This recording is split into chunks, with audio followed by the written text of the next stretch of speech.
हम आपको अंदर की बात बता दे, रहस्य की बात बता दे, बहुत ध्यान से सुनना। भगवान के मंदिर में जाके मांगना या अपने घर में भगवान से मांगना, दो बातें होंगी तो पूर्ण हो जाएगा, नहीं पूर्ण होगा।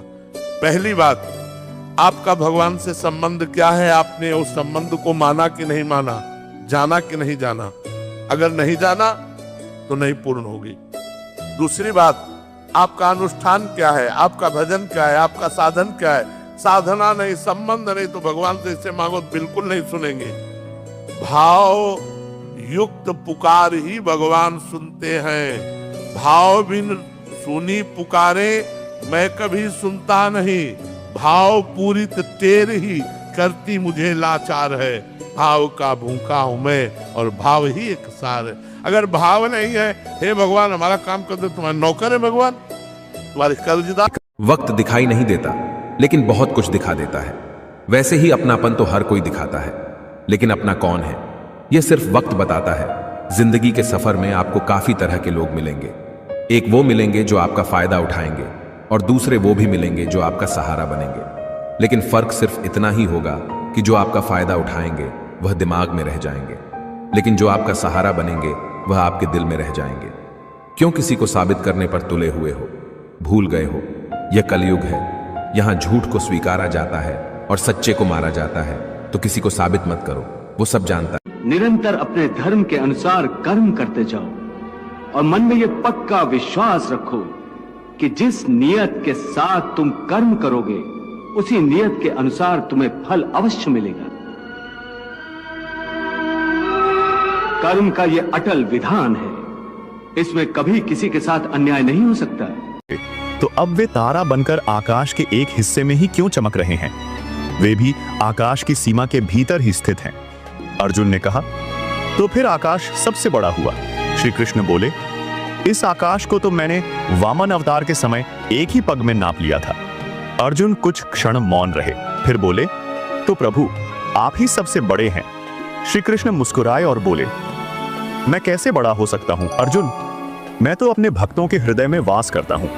यदि इस संसार में कुछ वास्तव में बड़ा है तो वह मेरे भक्त का हृदय है, जहां मैं निवास करता हूं। जब भक्त मुझे अपने हृदय में स्थान देता है तब उसका हृदय मेरे लिए पूरी सृष्टि से भी बड़ा हो जाता है। क्रोध को शांत करने के लिए एक ही उपाय है। जैसे आप आए हो, हम संत हैं, तुम्हारा हमारे प्रति क्या कर्तव्य है ये हम देखेंगे तो हमें गुस्सा आ जाएगा। लेकिन जब हम ये देखेंगे कि ये संसार से आए हुए गृहस्थी जन है और हम भगवत मार्ग में चलने वाले संत हैं, इनके प्रति हमारा क्या कर्तव्य, कभी गुस्सा नहीं आएगी। आप गाली भी दोगे तो जैसे अपना बच्चा छोटा तुलतुला के गाली दे तो क्या करेंगे, दुलार ही करेंगे ना, ऐसे ही आए। किसी भी अपनी निंदा करने वाले के प्रति कभी भी बुरा व्यवहार बर्ताव नहीं करवाना चाहिए, क्योंकि भगवान प्रेरित करते हैं निंदा करा करके महान बनाने के लिए। ये शब्द याद कर लो।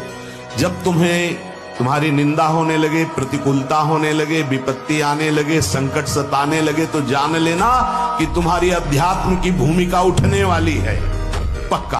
ऐ बुद्धिमान, यदि तुम बुद्धि रखते हो तो साधु संग कर लो, दुसंग का त्याग कर दो। अगर साधु संग हो गया तो संत पुरुषों का संग तुम्हें मोक्ष पदवी पर बैठा देगा। तो बोले हमें पता तो होना चाहिए संत कैसे होने चाहिए।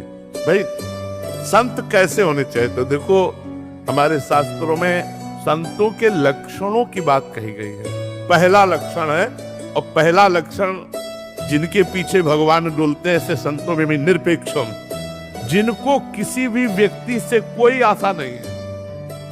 हम फंस जाते हैं अपेक्षा में, इच्छा करके।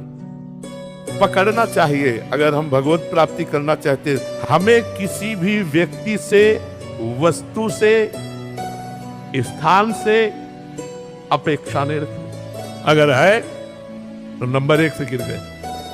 अब नंबर 2, मत चित्ता।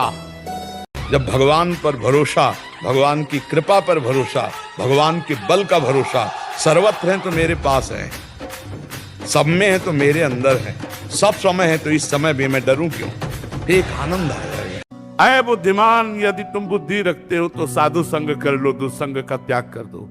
अगर साधु संग हो गया तो संत पुरुषों का संग तुम्हें मोक्ष पदवी पर बैठाल देगा। तो बोले हमें पता तो होना चाहिए संत कैसे होने चाहिए। भाई संत कैसे होने चाहिए, तो देखो हमारे शास्त्रों में संतों के लक्षणों की बात कही गई है। पहला लक्षण है, और पहला लक्षण जिनके पीछे भगवान डोलते हैं ऐसे संतों में भी निरपेक्षम, जिनको किसी भी व्यक्ति से कोई आशा नहीं है। हम फंस जाते हैं अपेक्षा में, इच्छा करके।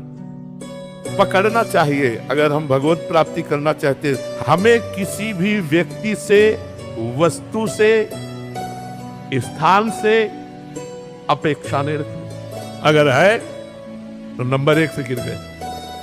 अब नंबर 2, मत चित्ता।